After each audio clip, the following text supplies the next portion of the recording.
Hello, and welcome to my spoiler-free review of The Boys Season 3, where, thank goodness, they gave me all 8 episodes in advance, the entire season. And if they'd only given me the first part, well, this review wouldn't be as positive. And I still have problems with the show, but those final episodes saved the day. I mean, sure, episodes 1 through 5 are pretty good, but it's not until episode 6 that things really start to happen, with a very strong episode 7 and 8. Episode 7 and 8 are really, really good. Like, I was like, man, I don't know about this season. Then I saw like the end of episode 6 and I was like, I must finish it now immediately. It's incredible.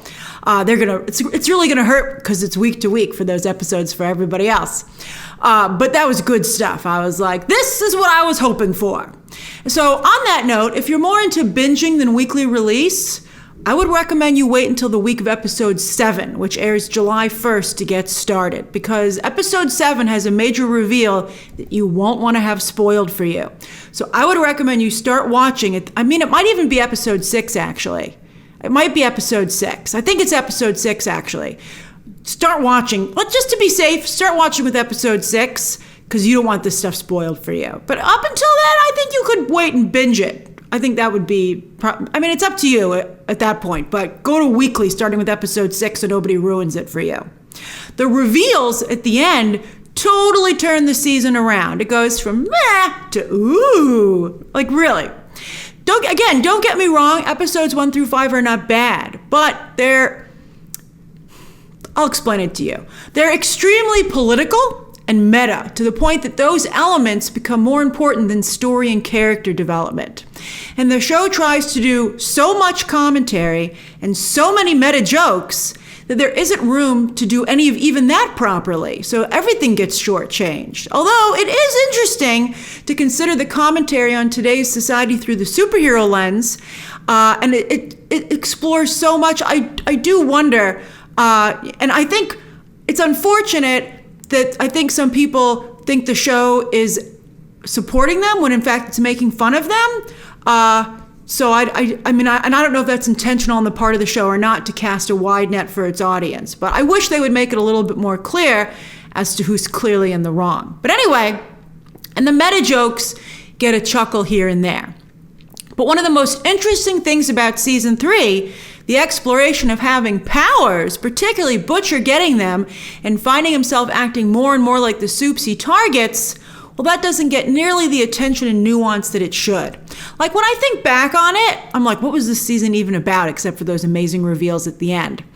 I think it's the exploration of having powers, wanting them, not wanting them. No spoilers, don't worry. It's really interesting. But I think that's the main theme of season 3. But you'd have to really dig and think back to get that, because there's just so much distracting you from that story. And I think that this would probably benefit from a second watch, if you're into that. I mean, there's so much to watch these days. Are you really going to go back and watch The Boys season 3 again? If you're like, yes, I will, then I think you'll enjoy it more than the rest of us. And I'm a big fan of stuff really hitting you where it needs to the first time around. So, I wish they either had more episodes or they had just, focused a little bit more. I think unfocused is a good way to describe most of this season. The show has also finally become as wildly inappropriate as the comic book that it is based on, like Herogasm, episode 6, for example. This will surely delight some of you, but I think it severely limits The Boys' audience, and I thought it was done so in such a juvenile way that it's not worth it. Like, watch episode 6 in private. If anybody walks in on you watching that or walks past you, let's just say it's going to raise an eyebrow. That is something to be watched in private. All right. One of the unexpected joys of watching my screeners, though, was that Amazon at first gave us the screeners with the VFX almost totally incomplete. Oh, it was so fun. You get to see all the wire work and the first attempts at putting in laser vision, etc. Like, they're marking it up with Photoshop. And they put notes on the bottom as to what they're going to do. It was so fun to see how they do this, and to see how a show like this is made. So from a filmmaking perspective, that is fascinating. Although, it does underscore just how cheap this show is as well. Like, when it comes to spending money on production and VFX, it goes Netflix spends the most. Then Disney Plus is right in the middle. They're kind of doing it, but you're like, come on, go all the way. And then HBO Max and Amazon are frustratingly cheap at the bottom. The lack of superhero action here and the obvious choice of affordable location choices for scenes. They have a lot of conversations in houses and apartments. It just becomes really obvious, particularly when you watch this after Stranger Things 4, which was movie level in terms of what they were able to depict. Now, this show, The Boys Season 3, hopes that all the raunchiness, humor, and political commentary will distract you from how cheap it is, but it doesn't. That's just one more thing to distract you. You're like, and also, you didn't spend enough money on this. And I'm also starting to agree with many of you that let's let up on the male nudity. Some of you made this point with the recent Thor trailer, and I was like, I kind of see where you're coming from, but with that fresh in my mind, and now all the male nudity on this season, I'm like, yeah, I think it's fair to say that we've gone from having too much female nudity to now too much male nudity. If you're going to have nudity, bottom line, it's either got to be everybody or nobody. And I'm talking about main characters. The extras are naked all over the place, so that's different. But a lot of the male actors here are asked to do nude scenes, particularly from behind. You see a lot of male butts through this season, and almost all the main male actors are asked to do that. But only one of the main actresses is asked to do something that's just implied female nudity, and that was really just nothing was asked of her at all. And so I do think that it's just as unfair as when there was too much on female characters. So yeah, I'm agreeing with that commentary that you guys are saying.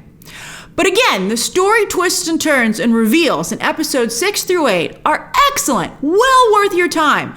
And the show aggressively makes its case for a 4th season that is yet to be greenlight. I'm like, you gotta continue the story. I gotta see what happens now. Although really, these streaming shows need to stop wasting 2/3 of the season before we get to the good stuff. Come on! Now, this is a spoiler-free review, so that's all I'm going to say about the story, but I do want to take a moment to comment on the characters.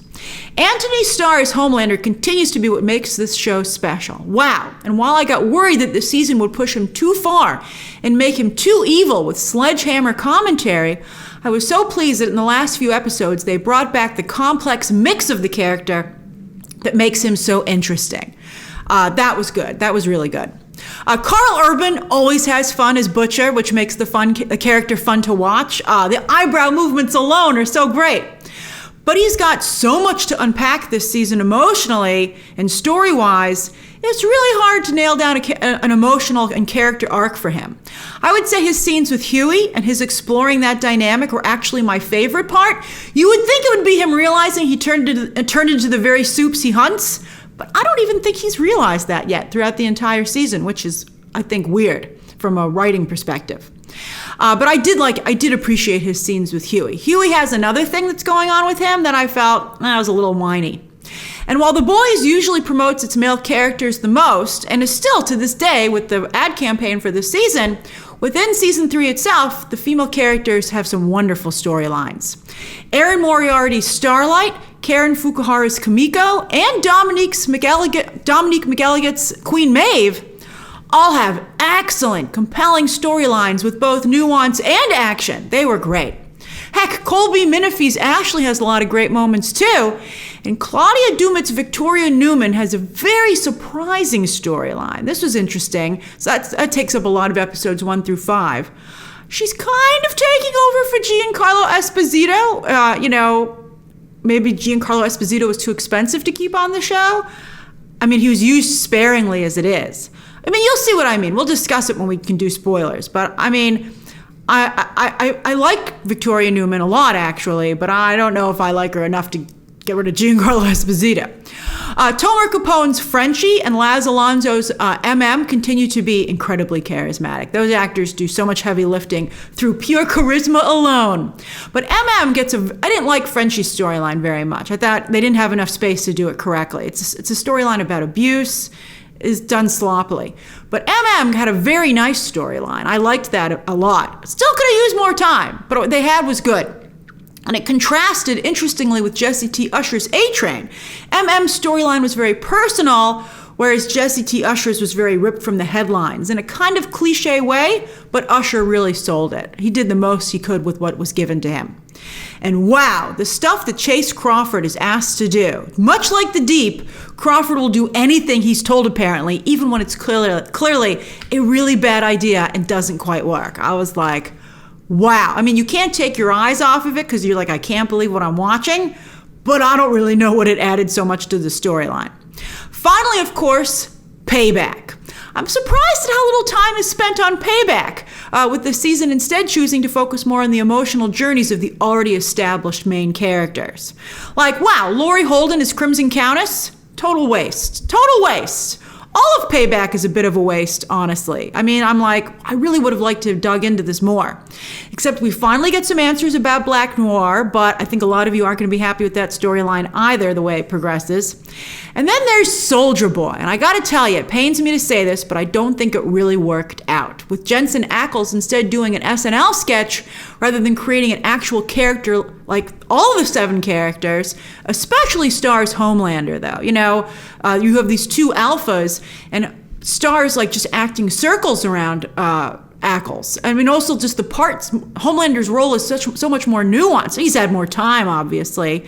But Ackles is like in an SNL sketch, and Star is like in an actual show.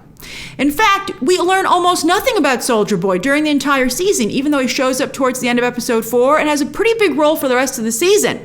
Because at first I was like, he did a lot of promotion for this. Are you really not going to have him? Like, I'm surprised they didn't have him in episodes 1 through 3. That seemed weird to me, considering that's like the drop of the show. But, you know, he ends up having a large role, but it becomes just a running gag of how crass Soldier Boy can be, like sticking the mind of a racist, homophobic, misogynistic grandfather into Ackles. And again, in an SNL kind of way. You don't even really believe it. He does have one revealing monologue in the final episode that was pretty good stuff, especially because of the way they brought it back at the very, very end. I was like, I see what you were doing there. But it would have been a lot more effective if we had been allowed to really get to know Soldier Boy and connect with him emotionally.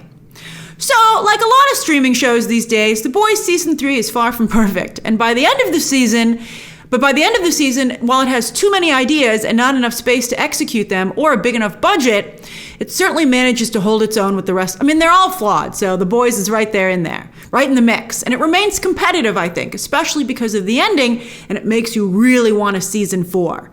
And I mean, that's important, but I think, you know, how many times are they going to do this to us where we have to, you know, again, sit through like weaker stuff to get to the very strong stuff, and then it's all just a tease for the next season. You know, you're like, tell me the good stuff now. So that's my non-spoiler review of The Boys Season 3, and I look forward to going over with it with you weekly this season, every Friday, with episodes 1 through 3 dropping this week. And after that, it switches to a weekly release schedule through episode 8. All right, share your thoughts down below, subscribe today, and of course, as always, you can check out some more videos right now.